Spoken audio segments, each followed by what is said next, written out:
Em tempos remotos, a humanidade compartilhava uma única língua. Terá, aos 70 anos, gerou Abrão, Naor e Harã. Tanto Abrão quanto Naor eram casados. A esposa de Abrão era Sarai, enquanto a de Naor era Milca, filha de Harã. Harã teve 2 filhas, Milca e Iscá. Sarai, contudo, era estéril. Terá, acompanhado de seu filho Abrão, seu neto Ló, filho de Harã, e Sarai, sua nora, partiu de Ur dos Caldeus em direção a Canaã. No entanto, ao chegarem em Harã, estabeleceram-se ali. Um dia, o Criador falou a Abrão: deixe sua terra, seus parentes e a casa de seu pai, e vá para a terra que eu lhe mostrarei. Farei de você uma grande nação, o abençoarei e tornarei seu nome famoso. Você será uma bênção. Abençoarei aqueles que o abençoarem e amaldiçoarei aqueles que o amaldiçoarem. E por meio de você, todas as famílias da terra serão abençoadas. Abrão, obedecendo à ordem divina, partiu, e Ló o acompanhou. Abrão tinha 75 anos quando deixou Harã. Levou consigo Sarai, sua esposa, Ló, seu sobrinho, e todos os bens e pessoas que haviam adquirido em Harã. Caminharam em direção a Canaã e finalmente chegaram em segurança. Abrão atravessou a terra até Siquém, até o carvalho de Moré. Naquela época, os cananeus habitavam a região. O Criador apareceu a Abrão e disse: a seus descendentes darei esta terra. Então, Abrão construiu um altar naquele local onde o Criador havia aparecido. Dali, Abrão seguiu para a região montanhosa a leste de Betel, onde armou seu acampamento, com Betel a oeste e Ai a leste. Ali, construiu outro altar ao Criador e invocou seu nome. Abrão prosseguiu sua jornada, movendo-se gradualmente em direção ao Neguebe. Uma severa fome assolou aquela terra, forçando Abrão a buscar refúgio no Egito, pois a fome era insuportável. Ao se aproximarem do Egito, Abrão disse a Sarai: eu sei que você é uma mulher bonita. Quando os egípcios a virem, dirão: esta é a esposa dele. Então me matarão, mas deixarão você viver. Por favor, diga que você é minha irmã para que eu seja bem tratado por sua causa e minha vida seja poupada. Quando Abrão entrou no Egito, os egípcios notaram a grande beleza de Sarai. Os oficiais do faraó a viram e a elogiaram ao faraó, e Sarai foi levada para o palácio. Por causa dela, o faraó tratou Abrão com muita bondade, e Abrão recebeu ovelhas, bois, jumentos, servos e servas, jumentas e camelos. Entretanto, o Criador afligiu o faraó e sua casa com grandes pragas por causa de Sarai, a esposa de Abrão. O faraó convocou Abrão e disse: o que você me fez?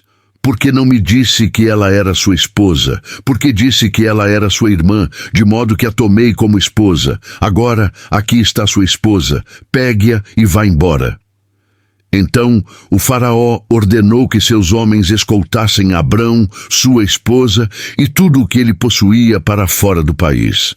Abrão deixou o Egito, retornando ao Neguebe com sua esposa e tudo o que possuía, e Ló estava com ele.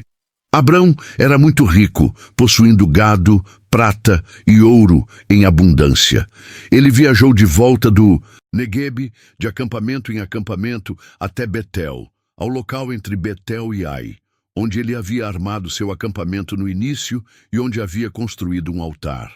Ali, Abrão invocou novamente o nome do Criador. Ló, que viajava com Abrão, também possuía rebanhos, gado e tendas.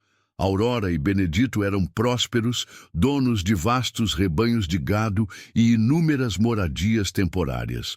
A região, antes suficiente, tornou-se limitada para ambos, dada a abundância de seus bens. Consequentemente, desentendimentos surgiram entre os capatazes de Aurora e os de Benedito, evidenciando a insustentabilidade de sua coexistência ali. Naquela era, os nativos locais e os forasteiros compartilhavam o mesmo território. Aurora, então, propôs a Benedito: Não permitamos que a discórdia nos separe, nem a nossos empregados. Afinal, somos família. Observe a vastidão da terra que nos cerca. Se optares por seguir a oeste, eu me dirigirei ao leste. Se escolheres o leste, eu trilharei o oeste. Benedito ponderou sobre a oferta e contemplou a extensa planície do Rio Jordão, notavelmente irrigada, lembrando a exuberância de um jardim e a fertilidade das terras do Egito, estendendo-se até a longínqua cidade de Zoar. Benedito decidiu então ocupar a totalidade da planície do Jordão, partindo em direção ao leste. Assim, tio e sobrinho seguiram caminhos distintos. Aurora permaneceu estabelecida em Canaã, enquanto Benedito fixou-se nas cidades da planície, erguendo sua moradia provisória próximo à cidade de Sodoma. Os habitantes de Sodoma eram conhecidos por sua maldade e seus atos de pecado contra o divino. Após a separação de Benedito, uma mensagem divina chegou a Aurora. Contemple para o norte, para o sul, para o leste e para o oeste. Toda a terra que alcanças com tua visão, eu a concederei a ti e à tua descendência para sempre. Multiplicarei teus descendentes como o pó da terra, tornando-os incontáveis. Portanto, ergue-te e percorre esta terra de uma extremidade à outra, pois a estou entregando a ti. Aurora desmontou sua moradia temporária, partindo para se estabelecer próximo aos carvalhos de Manre, em Hebrom, onde construiu um altar em devoção.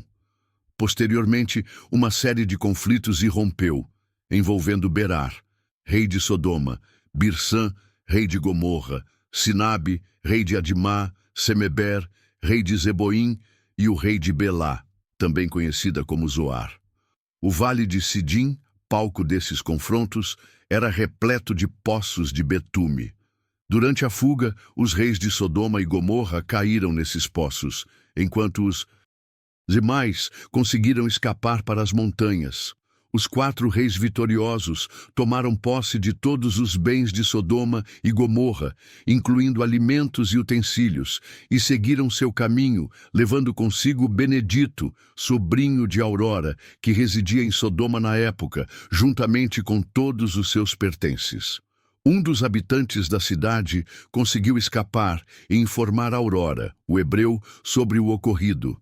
Aurora, que vivia próximo aos carvalhos de Manre, onde habitavam também os irmãos Manre, Escol e Aner, aliados de Aurora, ao saber do sequestro de seu sobrinho, convocou seus servos, um total de 318 homens nascidos em sua casa, e partiu em perseguição aos invasores. Aurora e seus homens, dividindo-se em pequenos grupos, atacaram os inimigos durante a noite, perseguindo-os até Obá, ao norte de Damasco. Recuperaram todos os bens que haviam sido levados, incluindo Benedito, seus pertences, as mulheres e os demais prisioneiros. Após o retorno de Aurora da batalha contra Quedorlaomer e seus aliados, o rei de Sodoma saiu ao seu encontro no Vale de Savé, também conhecido como Vale do Rei. Melquisedeque, rei de Salém e sacerdote do Deus Altíssimo, ofereceu pão e vinho, abençoando Aurora. Abençoado seja Aurora pelo Deus Altíssimo, Criador dos céus e da terra, e bendito seja o Deus Altíssimo, que entregou teus inimigos em tuas mãos. Aurora, então, entregou a Melquisedeque o dízimo de tudo. Jacó, o renomado mercador, ofertou a Malquior, sumo sacerdote, 1/10 de todos os bens que resgatou. O rei de Gomorra tentou persuadi-lo a ficar com os despojos, porém Jacó, com integridade, respondeu: Juro solenemente perante Adonai, Deus Altíssimo, Criador dos céus e da terra, que não tomarei nada que te pertença, nem sequer uma linha de bordado ou um botão de camisa, para que não digas, enriqueci Jacó. Apenas o que meus servos consumiram e a porção dos homens que me acompanharam, que estes recebam suas partes. Após este episódio, Adonai manifestou-se a Jacó em visão. Não temas, pois eu sou o teu escudo. Tua recompensa será sobremodo grande. Jacó, contudo, questionou: Adonai, meu senhor, que me darás se continuo sem descendência? Eliezer, o Damasceno, será meu herdeiro.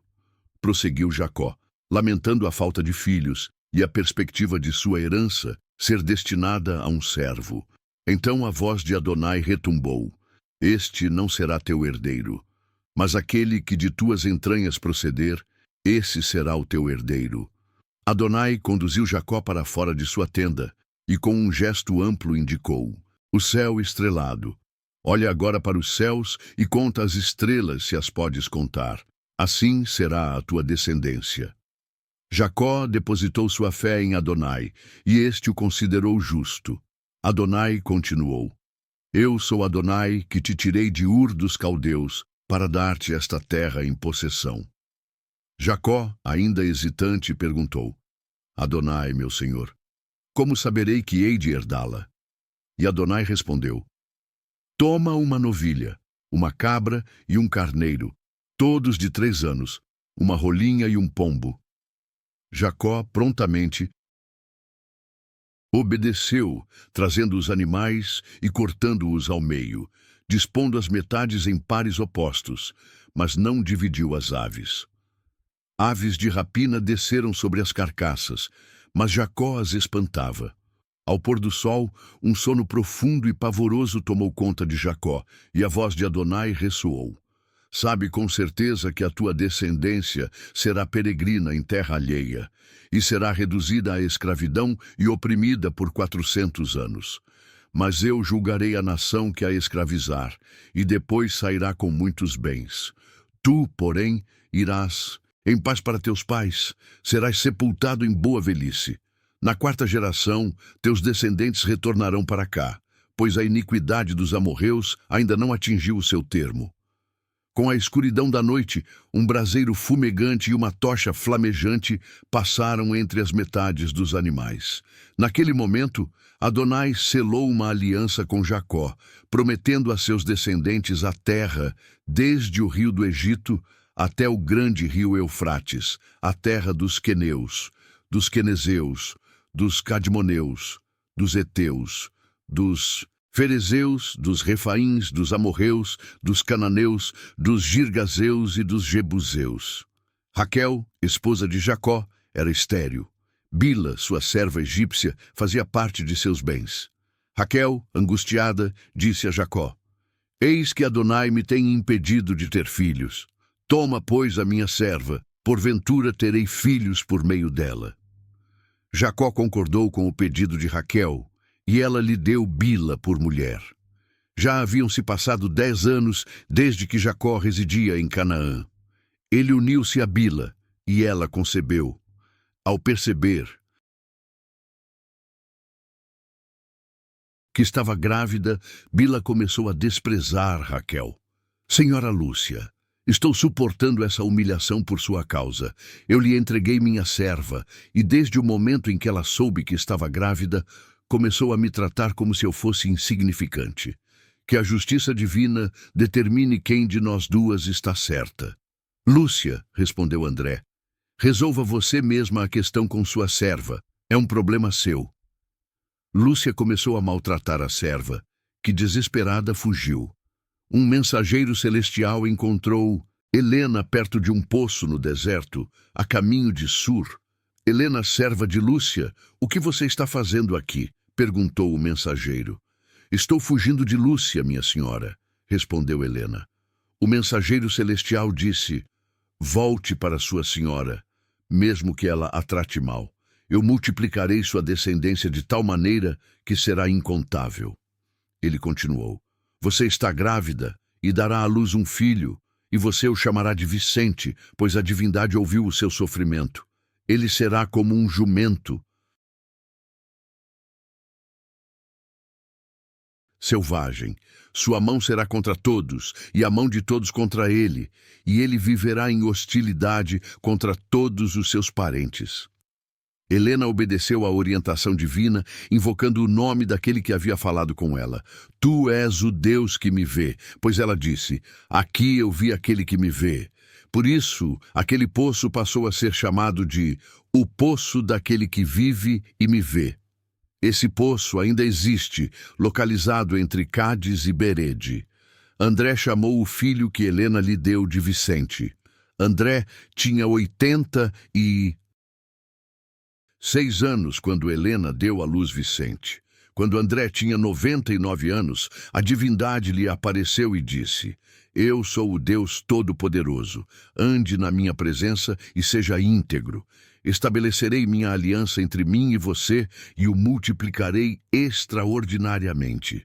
Abatido, André prostrou-se com o rosto em terra e a divindade declarou: Esta é a minha aliança com você. Você será o pai de muitas nações. Seu nome não será mais André, mas Adriano, pois eu o constituí pai de muitas nações. Eu o farei extremamente fecundo. De você farei nações, e reis sairão de você. Estabelecerei minha aliança entre mim e você, e com seus descendentes depois de você, por todas as gerações, para ser o seu Deus e o Deus de seus descendentes.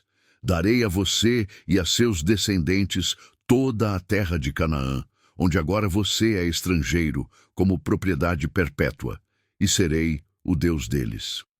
A divindade disse ainda: Esta é a sua parte na aliança que devem guardar entre mim e vocês e seus descendentes.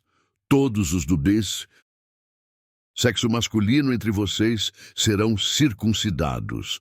Cortarão a carne do prepúcio, e isso será o sinal da aliança entre mim e vocês. Da idade de 8 dias em diante, todos os do sexo masculino entre vocês serão circuncidados, geração após geração, inclusive os escravos nascidos em sua casa ou comprados de estrangeiros que não são de sua descendência. Seja o escravo nascido em sua casa, seja o comprado, deverão ser circuncidados. Minha aliança estará marcada no corpo de vocês como uma aliança perpétua. Todo macho não circuncidado que não tiver sido cortado o prepúcio será eliminado do seu povo. Terá quebrado a minha aliança. Aquele que desrespeitar o sinal em sua carne será excluído do seu povo, pois quebrou a minha aliança. E Deus prosseguiu falando com Abrão, dizendo: Quanto a Sarai, sua esposa, não a chame mais Sarai, mas Sara será o seu nome. Eu a abençoarei e dela lhe darei um filho. Sim, eu a abençoarei, e dela sairão nações. Reis de povos procederão dela. Abrão prostrou-se com o rosto em terra, mas riu consigo mesmo e pensou: Poderá um homem de 100 anos gerar um filho? E Sara, com 90 anos, poderá dar à luz? E Abrão disse a Deus: Que Ismael viva sob a tua bênção. Mas Deus respondeu: Não, Sara, sua esposa, lhe dará um filho, e você o chamará Isaque. Estabelecerei a minha aliança com ele, aliança eterna para os seus descendentes. Quanto a Ismael, ouvi a sua oração. Eu o abençoarei e o farei prolífero. Ele se multiplicará extraordinariamente. Será pai de 12 príncipes, e farei dele uma grande nação. Mas a minha aliança eu a estabelecerei com Isaque, filho que Sara lhe dará no ano que vem, nesta mesma época. Quando Deus terminou de falar com Abrão, elevou-se. Abrão reuniu então seu filho Ismael e todos os homens de sua casa, tanto os nascidos em sua casa quanto os comprados, e circuncidou a carne do prepúcio deles naquele mesmo dia, conforme Deus lhe havia ordenado. Abrão tinha 99 anos quando foi circuncidado, e Ismael, 13. Ambos foram circuncidados no mesmo dia, assim como todos os homens de sua casa, tanto os nascidos em sua casa, quanto os comprados de estrangeiros. O Senhor apareceu a Abrão perto dos carvalhos de Manre, quando este estava sentado à entrada de sua tenda, na hora mais quente do dia. Abrão ergueu os olhos e viu 3 homens em pé perto dele. Ao vê-los, correu da entrada da tenda ao seu encontro e curvou-se até o chão. Meu senhor, disse ele, se mereço o seu favor, não passe pelo seu servo, sem se deter. Mandarei trazer um pouco d'água para que lavem os pés e descansem debaixo desta árvore. Trarei também algo de comer para que recuperem as forças antes de prosseguirem, já que se dispuseram a vir até o seu servo. Está bem, responderam eles. Faça como está dizendo. Abrão apressou-se em ir à tenda e disse a Sara: Depressa, pegue 3 medidas da melhor farinha, amasse-a e faça uns pães. Correu também para o rebanho e escolheu um novilho tenro e bom, e o entregou a um servo, que se apressou em prepará-lo. Depois, Abrão serviu-lhes coalhada e leite, bem como o novilho que havia sido preparado, e permaneceu em pé perto deles debaixo da árvore, enquanto comiam. Onde está Sara, sua mulher? Perguntaram eles. Na tenda, respondeu ele. Então disse um deles: Voltarei a você na primavera, e Sara, sua mulher, terá um filho. Sara estava ouvindo a entrada da tenda atrás dele. Abrão e Sara já eram velhos, de idade bem avançada, e Sara já havia passado da idade de ter filhos. Por isso Sara riu consigo mesma, pensando: Depois de velha e com meu senhor já idoso, ainda terei esse prazer? Então o Senhor disse a Abrão: Porque Sara riu e disse: Poderei realmente ter um filho agora que sou velha? Acaso alguma coisa é impossível para o Senhor? Na primavera voltarei a você e Sara terá um filho. Sara teve medo e por isso negou. Eu não ri, disse ela. Mas ele respondeu: Sim, você riu.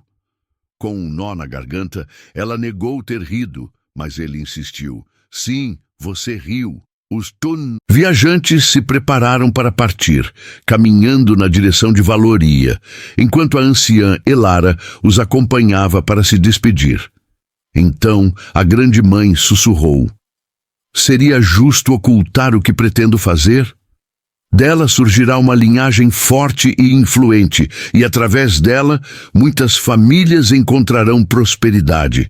Escolhi-a para que ensine seus descendentes a trilhar os caminhos da virtude, da generosidade e da justiça, para que eu possa cumprir as promessas que lhe fiz. A grande mãe continuou: Os clamores de sofrimento vindos de Valoria ecoam alto. A corrupção que permeia essa cidade é imensa. Descerei para averiguar se as ações lá praticadas são tão nefastas quanto me relatam. E então saberei a verdade.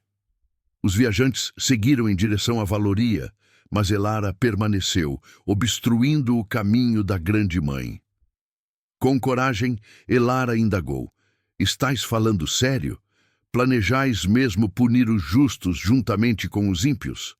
E se houver 50 almas honradas naquela cidade? Iríeis condenar todos, sem distinção, e privá-los da salvação? Não pouparíeis a cidade por causa desses poucos? Recuso-me a acreditar que farias tal coisa, equiparando o virtuoso ao depravado, como se não houvesse diferença entre eles.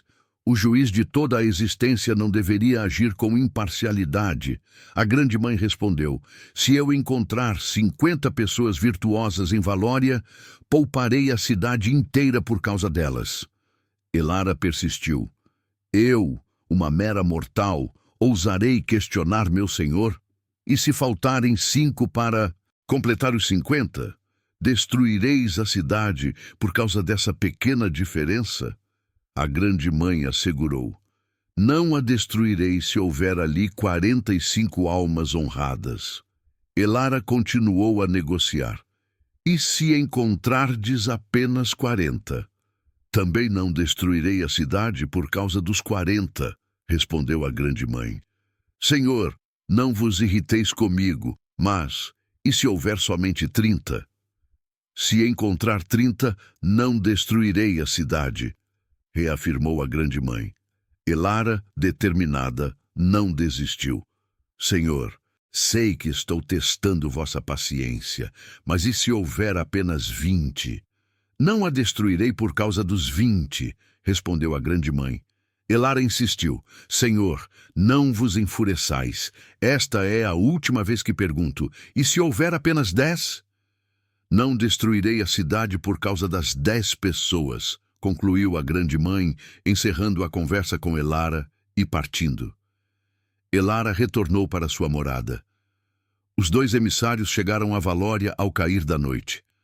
Lórien, um respeitado ancião, estava sentado à entrada da cidade.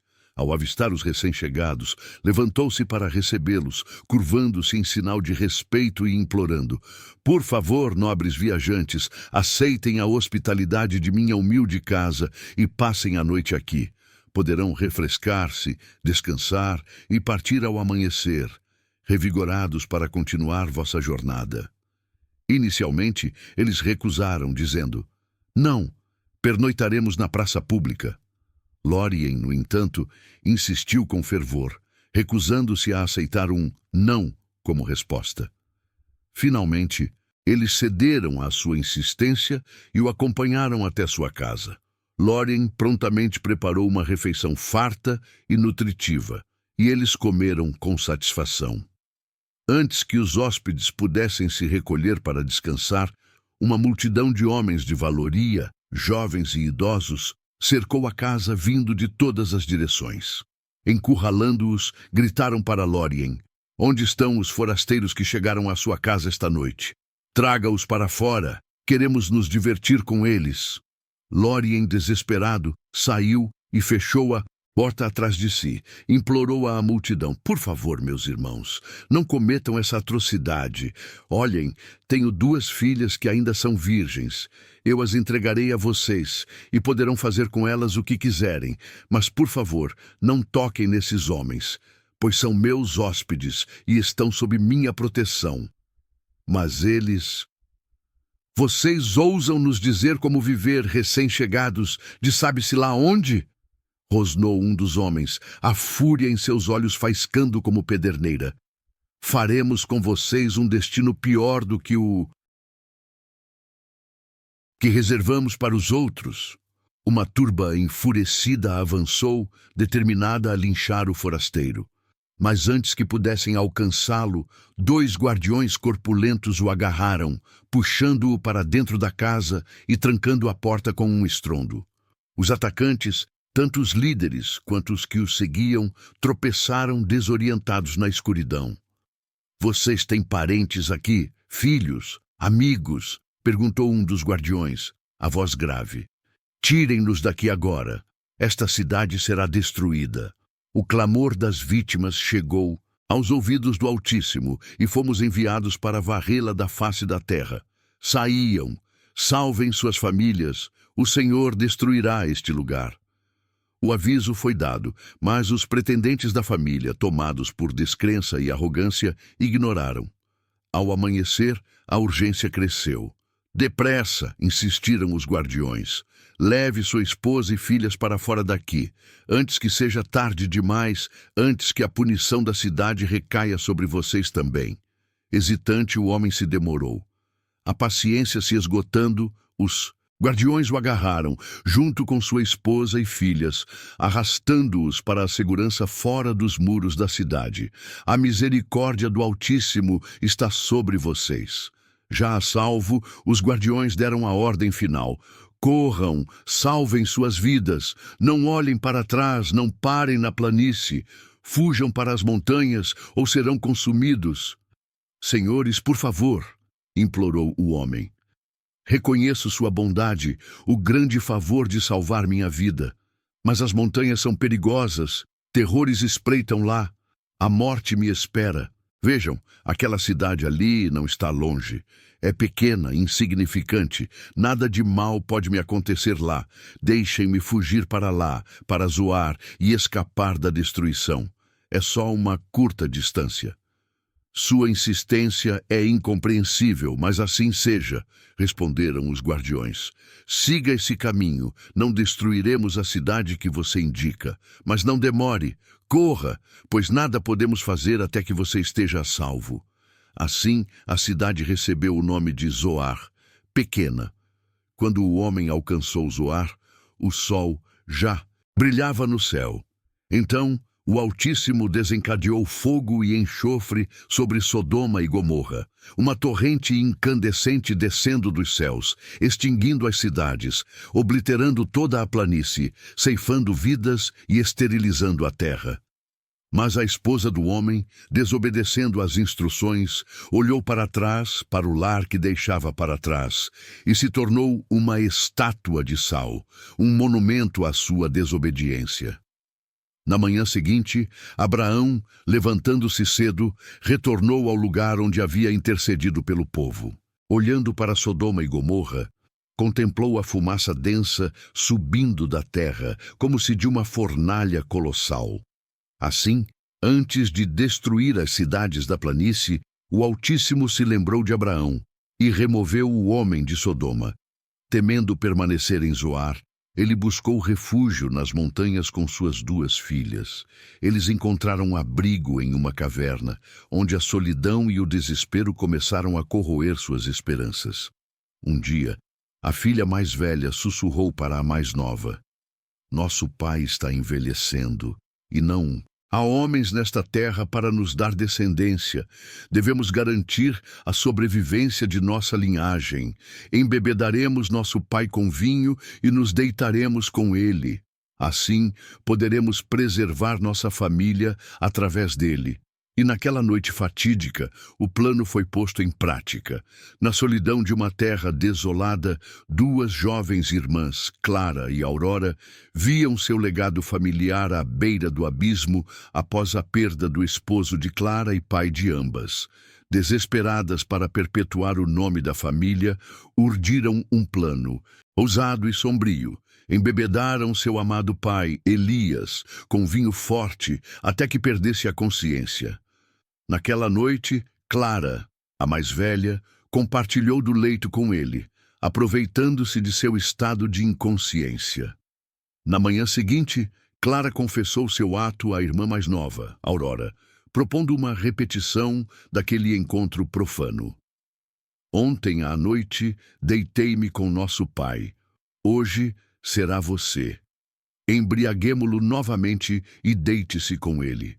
Assim, teremos filhos e manteremos viva a nossa linhagem."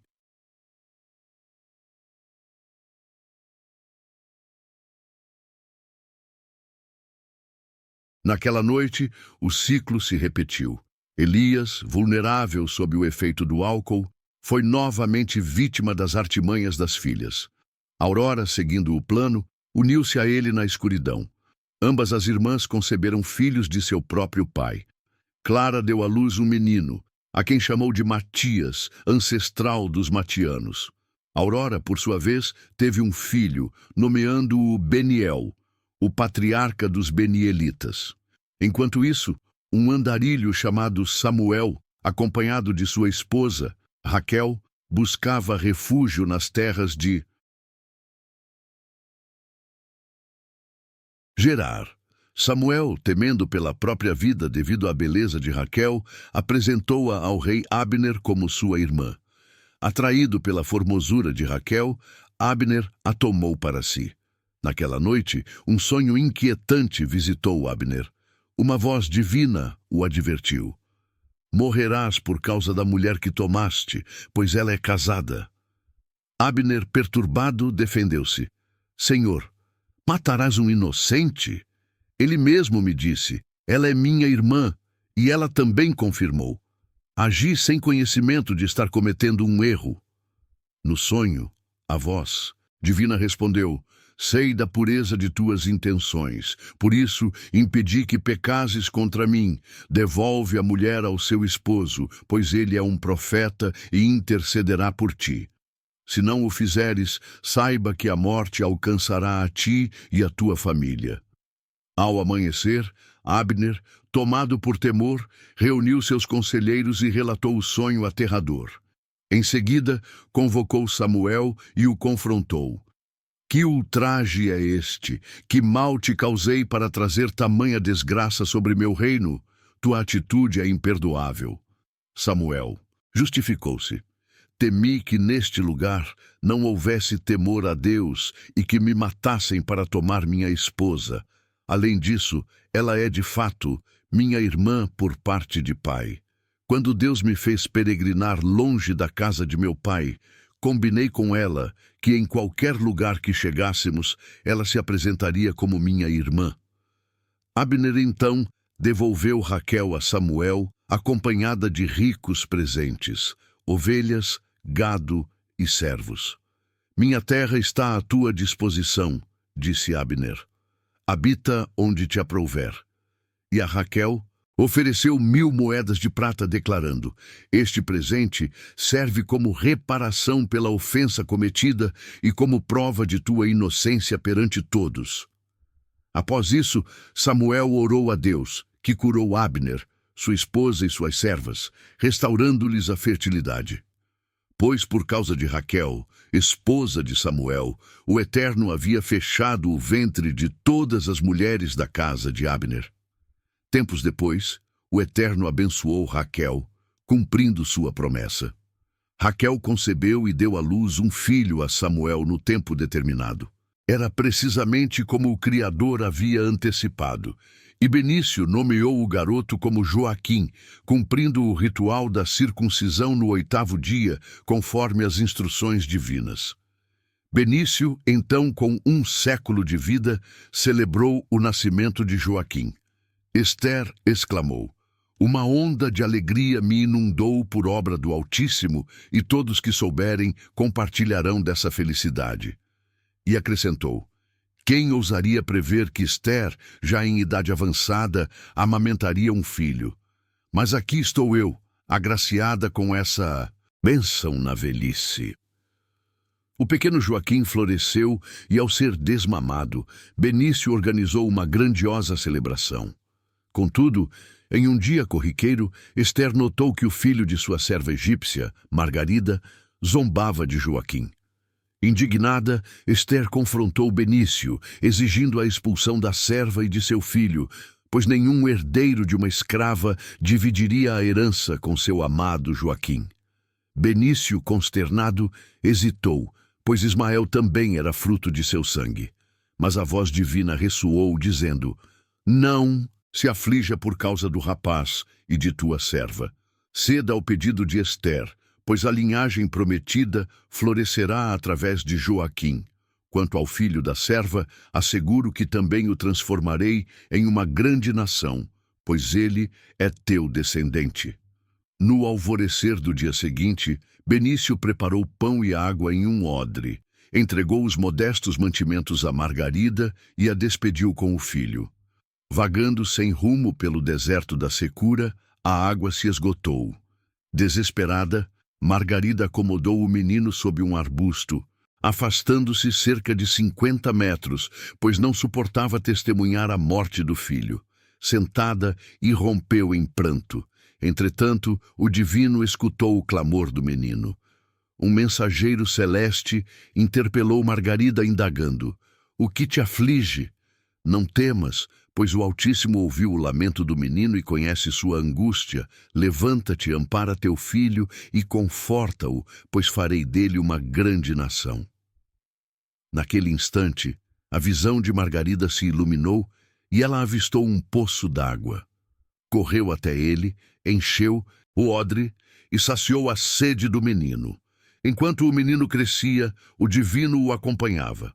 Ele fixou residência no deserto e se tornou um exímio arqueiro. O deserto que habitava era conhecido como a Terra da Solidão. Sua mãe providenciou para ele uma esposa originária do Egito. Nessa mesma época, Agripino, líder local, e o comandante de suas forças abordaram Benício, declarando: em tudo que empreendes, o divino está contigo. Portanto, jura que não nos enganarás, nem a mim, nem a minha família, enquanto residires aqui. Promete que nos tratarás com a mesma benevolência com que te acolhemos. Benício prontamente respondeu: eu juro. Foi também nesse período que Benício questionou Agripino sobre um poço d'água que os servos de Agripino haviam usurpado à força. Agripino retrucou: não tenho a menor ideia de quem teria feito tal coisa e jamais ouvira falar do assunto até o momento. Então, Ambos firmaram um pacto. Benício separou ovelhas e as ofereceu a Agripino.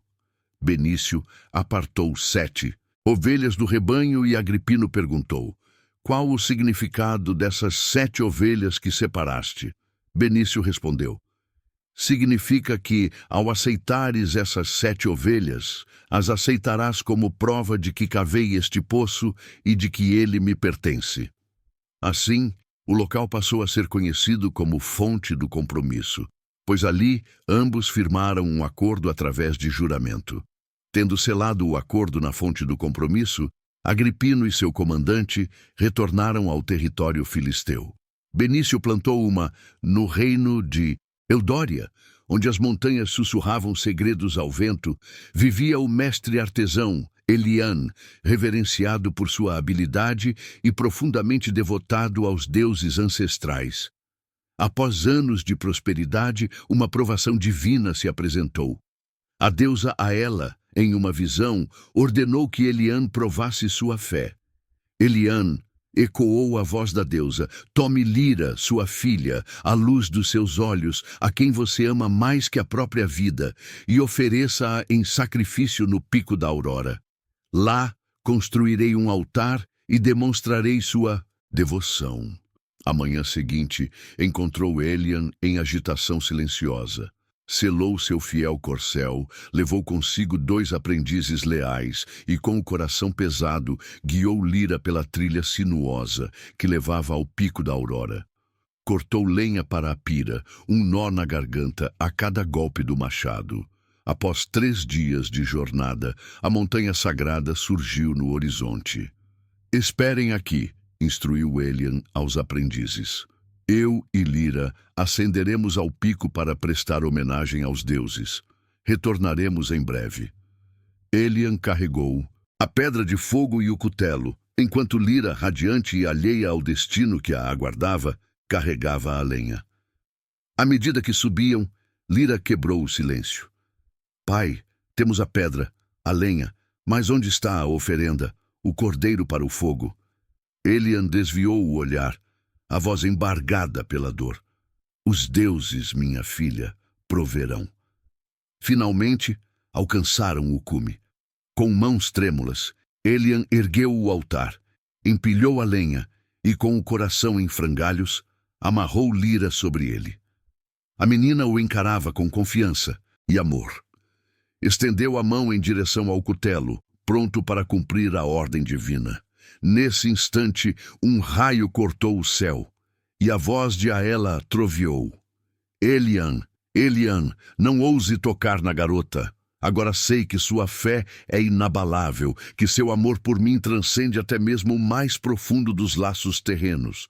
Você não hesitou em me oferecer o bem mais precioso. Elian ergueu os olhos e viu, em meio a um bosque próximo, um cervo de chifres dourados, enredado em cipós. Desamarrou Lira, libertando-a do altar, e ofereceu o cervo em seu lugar. Batizou aquele lugar de Aelahá, a montanha da provisão divina. A voz da deusa ecoou novamente. Por sua obediência e fé, Elian, juro que o abençoarei abundantemente. Sua linhagem se multiplicará como as estrelas no firmamento e a areia na costa. Seus descendentes triunfarão sobre seus inimigos, e através deles todas as nações conhecerão a prosperidade, pois você confiou em mim acima de todas as coisas. Elian e Lira desceram a montanha, encontrando seus aprendizes. Juntos retornaram a Eudória, o coração de Elian transbordando de gratidão e renovada fé. Elian prosperou e se tornou um líder sábio e respeitado. Recebeu a notícia que seu irmão, Jared, tinha tido muitos filhos com sua esposa, provando que sua família continuaria crescendo.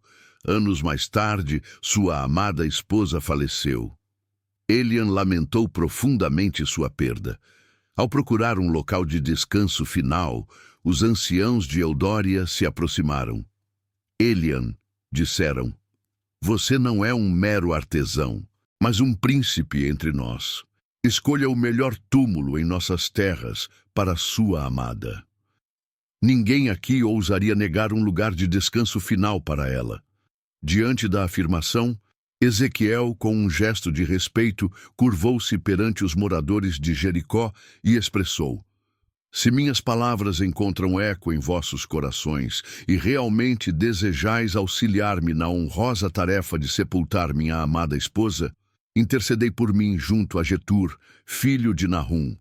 Rogai-lhe que me ceda a gruta de Azur, situada em suas terras, no limite de suas posses, que ele me apresente um preço justo e vós sereis testemunhas do acordo.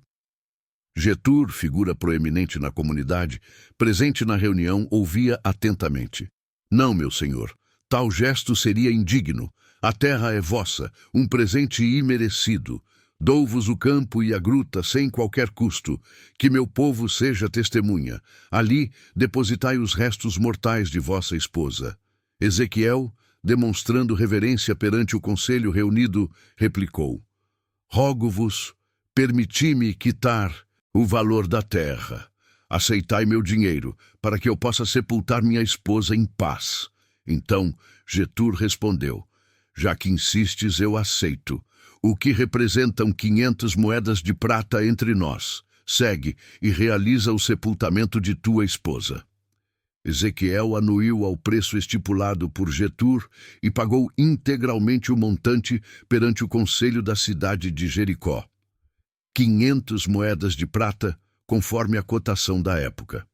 Assim, o campo de Jetur, próximo ao carvalho de Mamré, tornou-se propriedade de Ezequiel, juntamente com a gruta e todas as árvores em seus limites.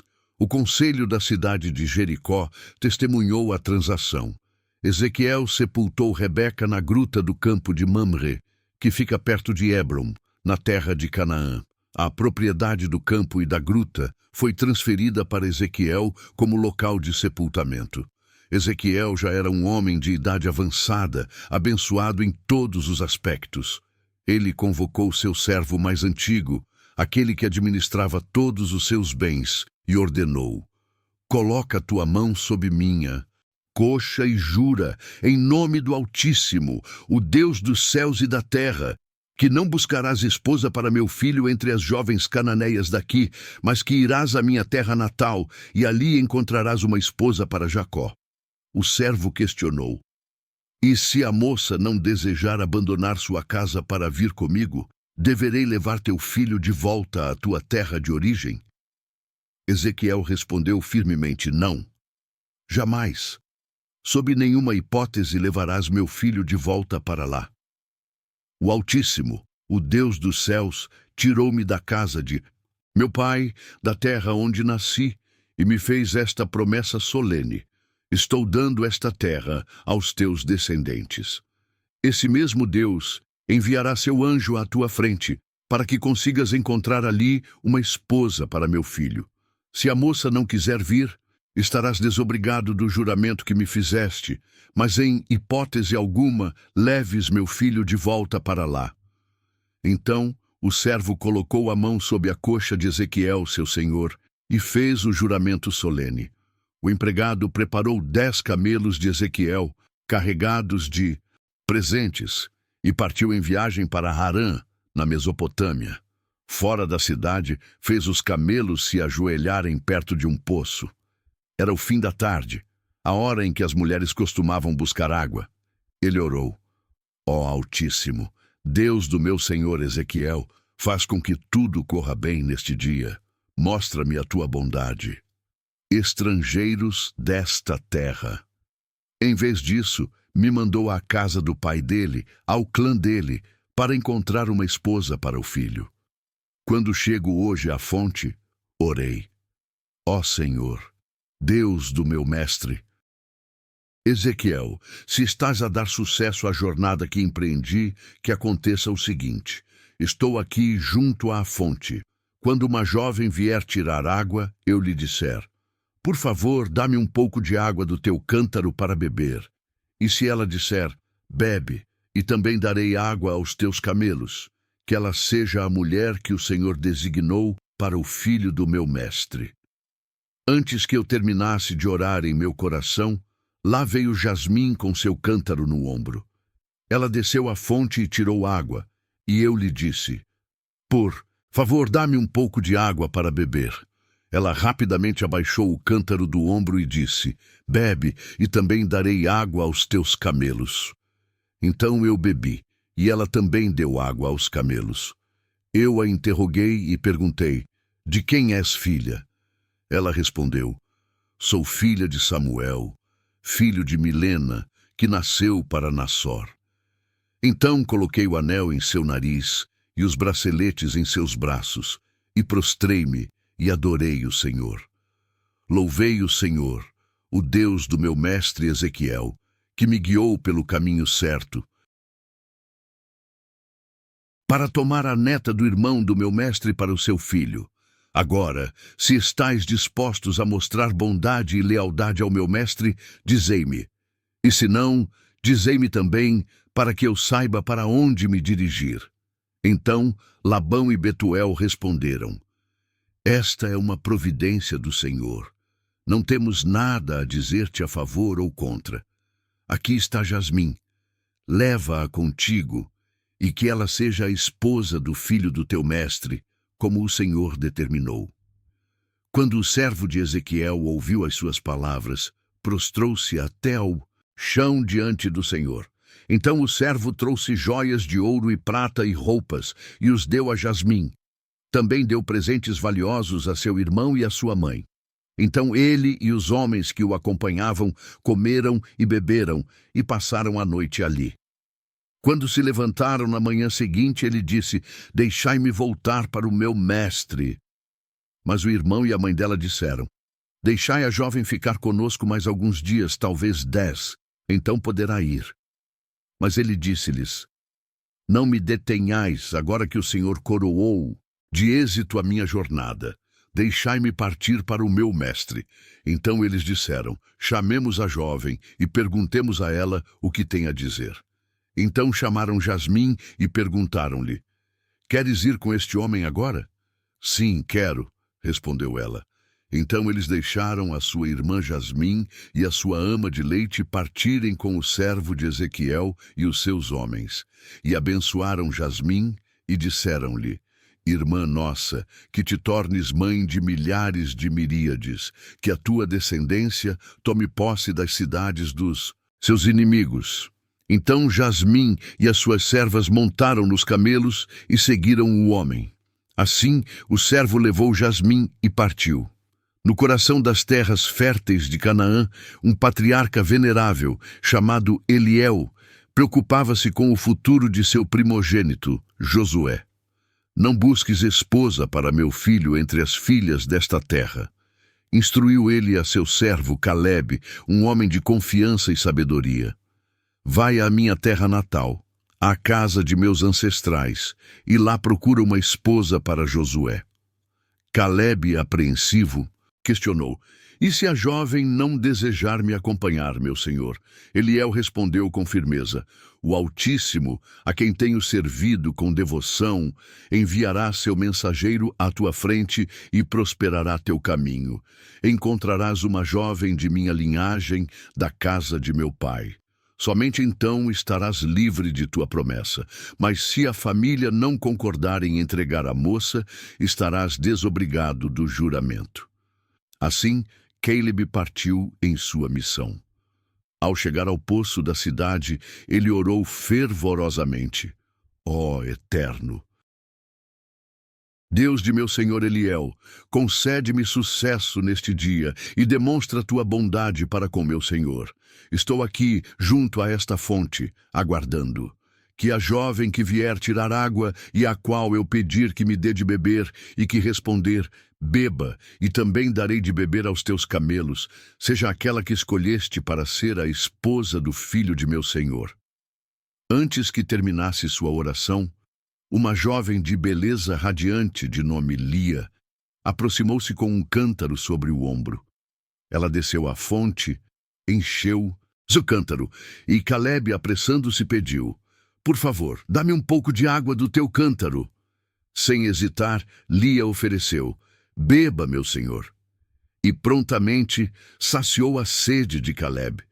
Em seguida, acrescentou: também darei água aos teus camelos, até que se fartem. Após os camelos beberem abundantemente, Caleb indagou: de quem és filha, por favor? Há lugar em tua casa para nós pernoitarmos? Lia respondeu: sou filha de Naor e neta de Mica. Há bastante espaço em nossa casa, tanto para vocês quanto para os camelos. Caleb, maravilhado, presenteou Lia com um bracelete de ouro e 2 pulseiras valiosas. Em seguida, prostrou-se em adoração, exclamando: bendito seja o Eterno, Deus de meu senhor Eliel, que me guiou ao lar dos parentes de meu senhor, para encontrar uma esposa para seu filho. Ao ser recebido na casa de Naor, Caleb explicou sua missão em detalhes, narrando a promessa que fizera a Eliel e os sinais que buscava.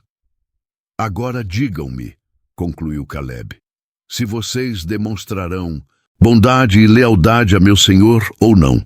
Assim, saberei o que fazer. O irmão de Lia, Samuel, e sua mãe Sara responderam: esta é uma designação do Eterno. Não podemos nos opor. Lia está à tua disposição. Leva-a contigo para ser a esposa do filho de teu senhor, como o Eterno determinou. Caleb, ao ouvir essas palavras, prostrou-se em adoração. Em seguida, presenteou Lia com joias de prata e ouro e vestes finas. Também ofereceu presentes valiosos a Samuel e Sara. Após cearem, Caleb e seus companheiros repousaram durante a noite. Ao amanhecer, Caleb insistiu em partir imediatamente. Samuel e Sara, porém, imploraram: deixe a jovem permanecer conosco por mais alguns dias, talvez 10. Depois ela poderá partir. Caleb firme respondeu: não me detenham, pois o Eterno abençoou minha jornada. Deixem-me retornar ao meu senhor. Então eles chamaram Lia e perguntaram: queres partir com este homem? Lia respondeu com convicção: sim, eu irei. Assim, consentiram em enviar Lia e sua ama, Débora, com Caleb e seus homens. Abençoaram Lia, dizendo: que você cresça até ser milhares de miríades e que seus descendentes conquistem as cidades de seus inimigos. Lia e suas criadas montaram nos camelos e seguiram Caleb. Enquanto isso, Josué estava a meditar no campo quando avistou a caravana que se aproximava. Caleb apresentou Lia a Josué e ela se tornou sua esposa. Josué amou Lia profundamente e encontrou consolo após a perda de sua mãe. Vivendo nos vales verdejantes de Eldoria, Elara retornava de um passeio matinal, absorta em seus pensamentos. Seu olhar, perdido na vastidão do horizonte, capturou a aproximação de uma caravana de carroças adornadas. Enquanto isso, Lira, avistando a silhueta de Cael à distância, saltou da carroça e indagou ao servo que a acompanhava: quem é aquele homem que se aproxima, irradiando tanta solenidade? O servo respondeu: é o meu senhor. Lira, então, cobriu-se com um lenço bordado. Após o servo apresentar a Cael um relato detalhado da jornada, Cael conduziu Lira à tenda de sua falecida mãe, Ânia. Tomando-a como esposa, Lira tornou-se sua companheira amada. Cael encontrou consolo na presença de Lira após a perda de sua mãe.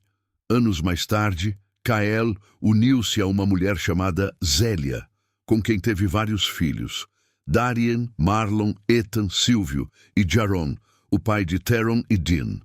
Os descendentes de Din incluíam os Zorianos, os Lucanianos e os Leonidianos. Todos estes eram descendentes de Zélia.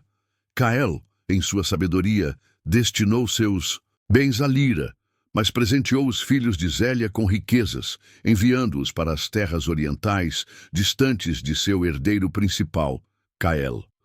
Cael viveu até os 165 anos, falecendo em paz e sendo sepultado no mausoléu da família na colina de Arnor, no campo de Lorien, filho de Zoro, o Iridiano, próximo ao carvalho ancestral. Este era o mesmo campo que Cael havia adquirido dos iridianos. Ele foi sepultado ao lado de sua amada Ania. Após a morte de Cael, a bênção divina repousou sobre seu filho Cael, que residia nas proximidades. Estes são os descendentes de Ismael, filho de Abraão, e da egípcia Agar, serva de Sara, gerado por Abraão. Estes são os nomes dos filhos de Ismael, por ordem de nascimento. Todos esses são filhos de Ismael. Os assentamentos e locais em que acamparam receberam deles os nomes. Eram 12 príncipes com suas 12 tribos. Ismael viveu 137 anos. Então deu o último suspiro. Ele foi sepultado com a família. Seus filhos se estabeleceram desde a vila perto do Egito, avançando na direção leste até a Assíria, na direção da Síria. Os ismaelitas não se davam bem com nenhum dos seus parentes. Esta é a linhagem de Cael, filho de Cael. Cael foi pai de Cael. Cael tinha 40 anos quando desposou Lira, filha de Beniel, o aramita, irmã de Laban, o aramita. Cael orava fervorosamente ao Eterno, pois sua esposa era estéril, e o Eterno ouviu sua súplica. Lira concebeu, mas os bebês agitavam-se incessantemente em seu ventre, causando-lhe grande desconforto. Perturbada, ela questionou: se este é o meu destino, qual o propósito de minha existência?